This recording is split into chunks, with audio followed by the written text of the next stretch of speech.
Hello, everyone. This is Joe here. I'm with Derek Noble, Yeah. Noble, and I'm at Nobletoyz.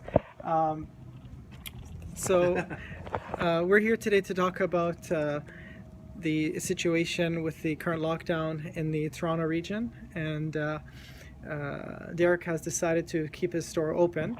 Um, and just wanted to ask some questions to Derek. So, Derek, what makes you decide to stay open? Like, why have you made that decision to go against the lockdown orders?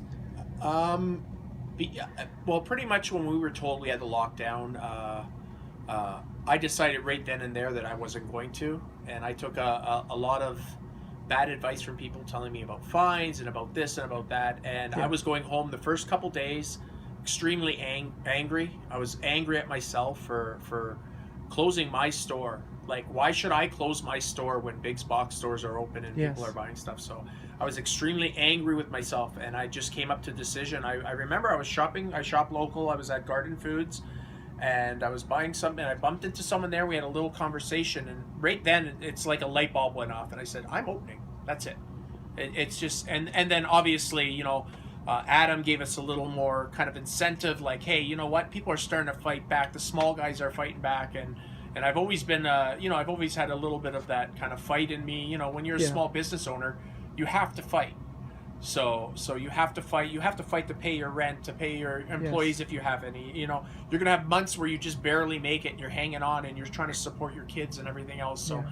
so it was all about the fight. And then I decided, hey, you know what? Let's let a few people, local people, know that we're gonna open Saturday. And it was supposed to be a little thing, and it kind of imploded or exploded, whatever way you want to look at it. And I'm glad it did, because now it's bringing awareness right across Canada, and even some of the states have been sending some messages and stuff. So, in your opinion, do you think it's worth like the cost for you to keep your store open, and then at the same time, there's a fear of not just the fines, but you may need to go to court. They may Oh, we're start going to court. Yeah. We got a fine on Saturday, and I said we're coming back. I took the Sunday off. It was a very emotional week. It was draining, and I let people know all my updates on my Facebook and my Instagram. Sure. So if anybody follows Nobletoyz with a Z on Instagram or Facebook, we'll let you know what's going on there then. So I'll do an update later on tonight to let you know if we are opening tomorrow or not. So we took the Sunday off, and then I made the announcement we're opening Monday, and I mean, within 10 minutes of opening, we got hit with a summons. We're fighting that too. And I want to go on record to say I appreciate everybody that reached out and wants to help us with legal battles and finances and stuff. I don't want any help at this point right now. If things get bad for me, I will reach out. But right now, I want to take this fight on all myself to show them what the small business owner can endure and will endure and fight for. How long have you been servicing this community here in this location? So I had an older location for a couple years. We moved here, we expanded. I'd say about 4.5 years. I see. But people know me before the store because I was a guy that, I mean, it was a passion of mine, a part-time passion. I was selling toys out of a garage in my basement. And I mean, heck, I would load up things in my van or my truck at the time, and just I would go to people's doors if I had to and sell. It's just, I loved it. We had a little bit of an online presence and everything. So when you have that passion, why should we let that passion die? And I urge everybody right across Canada, open up. Like, Now, in your opinion, like you've been in this business for 4.5 years, and prior to that, seasonal, like I guess from your home. But yeah. if these lockdown conditions continue in Ontario specifically, how long do these businesses can they survive? Well, Like, are you talking? Do you think a few months, 6 months? the honest truth, the first lockdown killed what, 20% of all small business? I think that's the stat going around. Yeah, many Yes. didn't reopen. Yeah. So if one out of every five closed down, what's going to happen with a second lockdown? You tell me. Like, I don't know the stat. I wish I knew, but no, people are going into I'll tell you a story about this place. We signed the contracts to expand our store from 1,500 to 3,000 square feet. Wow. Pre-COVID. So when they were signed, I was locked in no matter what. Wow. And when that first, when the first lockdown came, A lot of people don't know this, and I'll explain that we almost lost this business. If I didn't have some personal money set aside that I had to use to keep this place, Nobletoyz would be no more. And we struggled through that. And this is why I'm saying, why are they locking us down again? So, but the government support, they say that I understand that there's lease deferrals, like rent deferrals, there is, or... That ain't going to pay the bills, It's my not going to friend. pay your bills. Anybody who has a small business knows just how much money you need per month just to live. All of our income come from this one. Like, all my income comes from this store. I got to pay, I have 2 beautiful girls I got to pay for. I got to buy them things. I got rent to pay. I got rent to pay here. I got rent to pay at home. I got bills piling up. I got, I got to eat. It's endless. And so Derek, in case of the mainstream media, you mentioned that to me that some outlets have come to you. Do you think there's going to be some good response from the public that encouraging to keep the stores open, or do you think that there's going to be some sort of backlash, or there's always probably going to be those odd people that are not encouraging for stores to open, that are going with the hype in the media of the coronavirus and the COVID situation with the numbers rising? Do you feel that you're going to be getting proper coverage from the mainstream media, or do you think you need to have more, say, exposure online with alt media or social media? I think it helps having the alternative media, but I'm gonna single out the Sunday Sun, who did a really great article in the Sun. I was very impressed. The video footage they did was amazing, so I'm giving them a shout out. We haven't got the guy from the Globe and Mail did call me back again today, so we haven't read that one out. We haven't followed up on that one yet. We did one on AM 640 called me today, and everybody who listened said that it was just amazing. And he has our backs, like he's on our side. He understands it. He says, "Listen, I believe in this and this and this," and he says, "I got to stop." Like he goes, I believe in what you have to say, and it makes perfect sense. And I hate to, beat a dying horse, but like people are just going into the Costco's and the Walmarts, and I've mentioned this 1,000 times, and you have this small business that can make what I did. I've said 6 to 8 people over 3,000 square feet, sanitizers, masks. I don't have a mask on now. You and I are at a very, very safe distance. Yes. Very safe distance. I can't talk with this thing all the time, and I've had this thing on all day.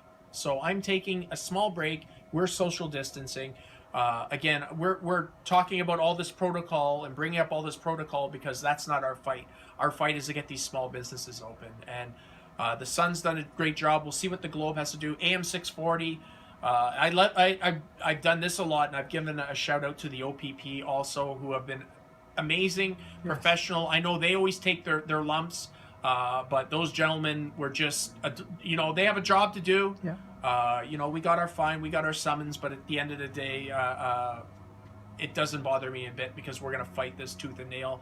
And I'm going to fight as long as I can fight until I can't fight anymore. And I want everybody else to do the same. So in this regard, no matter how the cases are rising within Ontario based on the public health numbers that are being released, there should be, in your opinion, an alternative method to, say, contain, or what do you suggest, like opening up stores and well, I think protocol is very important, right? If the numbers keep rising, protocol is very important, and no one's going to catch COVID in my store, and we are so safe. Sure. If they say masks do work, well, everybody is masked, unless you're exempt. And if you are exempt, we welcome you with open arms because we do not discriminate. If we have sanitizer at the entrance, we have it on the counter. My worker has gloves on. You know what I mean?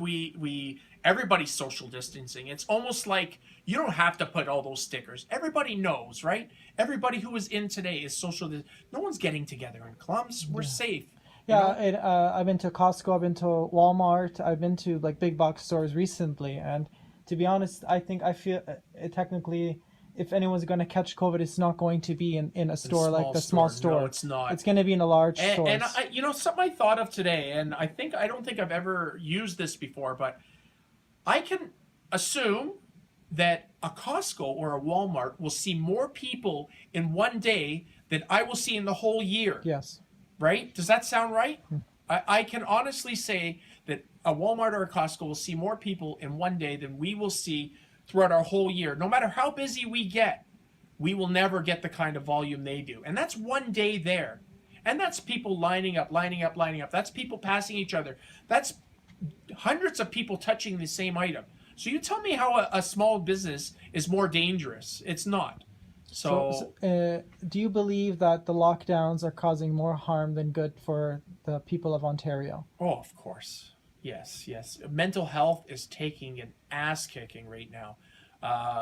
And again, they don't want to label us essential. I mean, we're doing a food drive. We're doing a toy drive. We sell puzzles. We sell comic books. We have mugs. We have blankets. We have candy. We have food items here. Like, we have that stuff. If we really want, we can push to become essential, right? Sure. But that fight aside, I mean, we're supplying this stuff that are gonna help people with them. With this winter. I mean, like puzzles. It occupies your minds. It keeps you going. These are essential for children's, entertainment, development. Come on, let's socializing. give them a normal Christmas. Let's give them some toys. Absolutely. Let's give them something to do. Let's stimulate their brains. We have learning stuff here. We have things that are gonna, exactly, stimulate their. You hit it right on the head there. Let's stimulate them and give them a Christmas, man. It breaks my heart. And we're doing that too. Not only are we doing the toy drive, people are donating money to us, and we're turning them into gift cards. And so anybody in the area who's having a little bit of difficulty, all anonymous, it's between me and them, and it dies there. We're handing out these gift cards, and they can go on a shopping spree. They can give them the gift card, whatever it is. Just contact me. Everybody knows me through Nobletoyz on Facebook or Instagram. Call me, 905-252-5644. We want to kind of keep it local, just for the simple fact that we don't want to start mailing these things and have to, but we're going to do, local. Or if you want to travel here and pick out a few toys and someone that's down on their luck, pick something out, use the gift card. That's great. Yeah, man, it's just something else we can do, right? Like, every little thing is going to help. So based on this, it's the best method is for people to check your Facebook page and go online. I would say the group we're most. Derek, is there any last messages you have to other small businesses across Ontario? Oh, so simple. Open up, please. What are they going to do? Find every single one of us? If I'm in the town of Bolton right now. If the town of Bolton or the town of all of Caledon opened up, what are they going to do? Find the whole town? There's strength in numbers.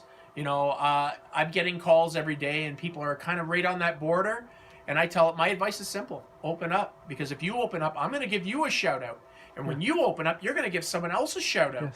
Yes. And just like the old commercial, and so on, and so on. So that would be my advice. Okay. Thank you very much, Derek, for your time. Thank you. And hopefully we'll see you in the new year, and be prosperous in this holiday season. Awesome. Thanks so much. Thank you.